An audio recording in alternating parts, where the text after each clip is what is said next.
Sunday, November 6th, 2016. And here we are, according to polling data, perhaps on the verge of the biggest political and perhaps even constitutional mess they've ever seen in the United States. I was telling one person earlier today that this could be a mess that would make 2000 look like nothing.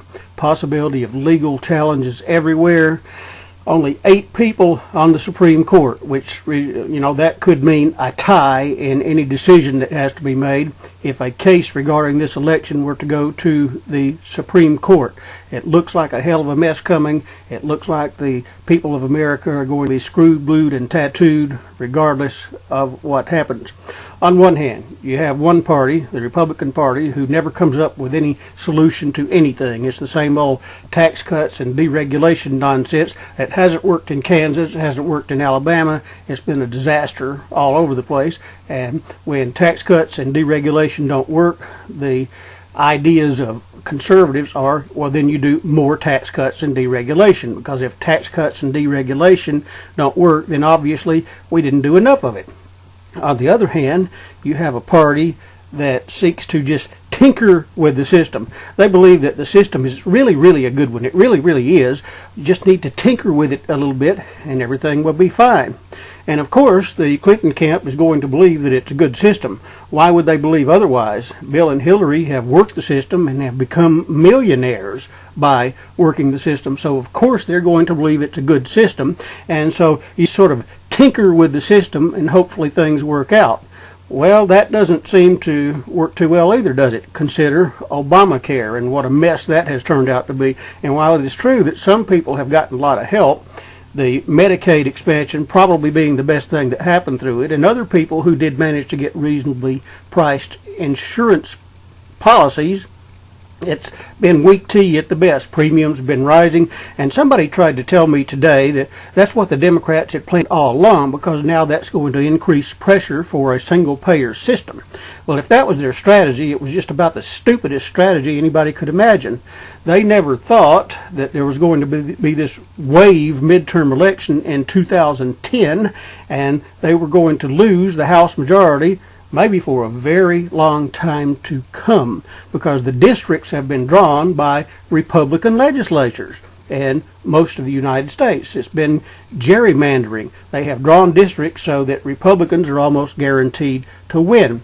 And I tried to explain to this person that there's no way in hell that the House of Representatives is going to vote for a single-payer system. So if that's what Hillary has in mind, if that's what the Democrats had in mind to start with, it was a really dumb strategy. They never thought that maybe people might get mad and support the other party, but they certainly did. I've reached this one conclusion about the potential train wreck that we could be getting into, and I see a train wreck coming regardless of what happens. If Trump gets in, then he wants to follow some of Reagan's philosophy, and that obviously is not going to work. If Clinton gets in, she wants to try this tinker around the edges approach, and that's not going to work either. The time for that is long past, and so I see a huge train wreck coming either way. And I was thinking earlier this morning, perhaps that's what is needed. I really do believe, the way things have fallen out in this 2016 election, that if things go badly, that most Americans will indeed get what they deserve in the process of things going badly, because they could have prevented this. They could have gone with a real outsider candidate who had passion and energy on his side and might have won control of both houses of Congress, and then real change might have occurred. But they chose not to go that way. They chose to have it this bipolar, sort of dichotomy, whether it's either tinker with the system and that's not going to work, or just tax cuts and deregulation and that's not going to work either. And the American people have brought this on themselves. So I really do believe that if things go badly, that's what most Americans actually deserve, because they brought it on themselves. Now, the shame of that, the bad part of it, is that a lot of good people get caught up in these shifting tides of history, and there are some good honest people out there who really do have good motives and really do want to do the right thing. But a lot of these people are just going to get caught up in what happened, and things are going to spin out of their control, and they're going to suffer because of what the majority of the voters did. Well, you know, if that's what most people want, then bring it on, most people. But it's a terrible shame that so many good people are going to get caught up in what happens now.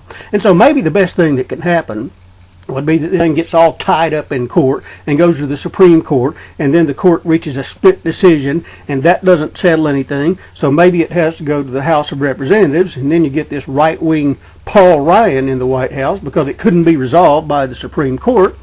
Maybe that is the best thing that could happen.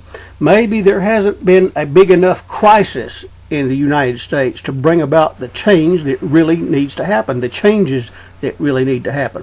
And if people elected not to go with that change, then I say the majority deserve what they get. I have a lot of experience with the state of Alabama, unfortunately. Not a very pleasant experience either.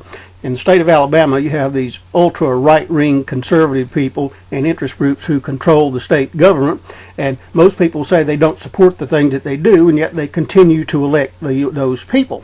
So just like in the state of Alabama, where the voters get what they deserve there, and maybe some in the state of New Mexico with all the corruption that goes on there, if that's what they choose, then that's what they deserve, because that is, you know, what they chose. People could have stopped this. People could have done the right thing and stopped this impending crisis that is about to hit.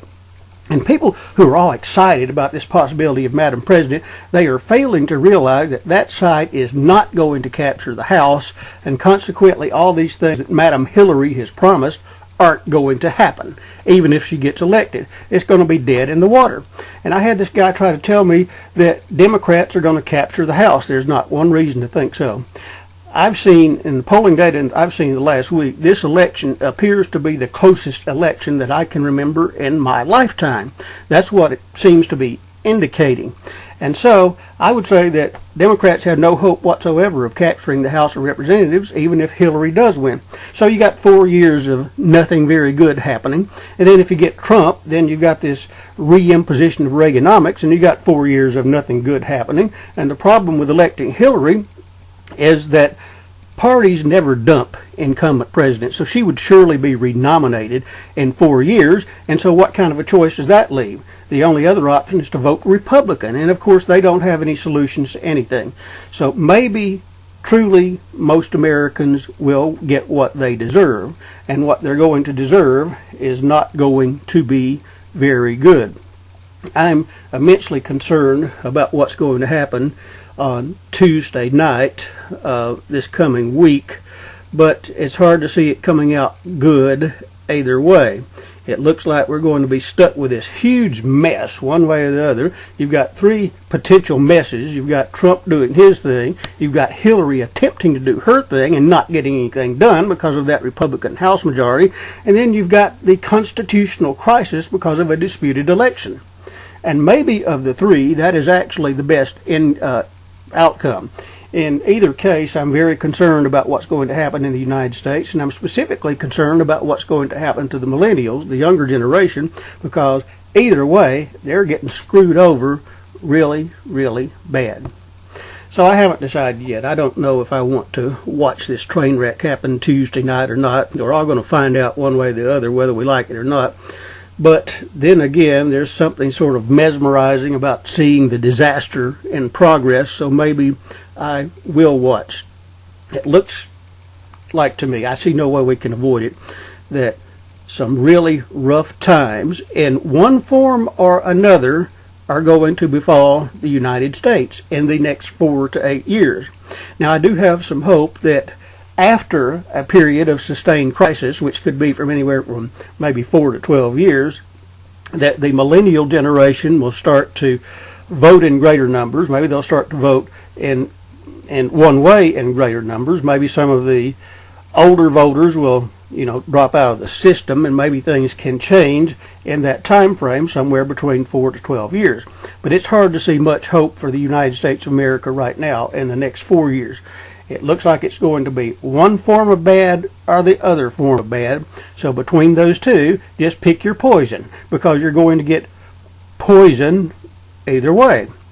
I saw an editorial cartoon not too long ago, a picture of Hillary sliding down the hill, as a picture of the metaphor to hell in a handbasket, and there's this sign pointing toward downhill, and it says hell. The country's just sliding that direction. And then with Trump, you get a different version of hell, so it's hell either way. It's bad stuff either way.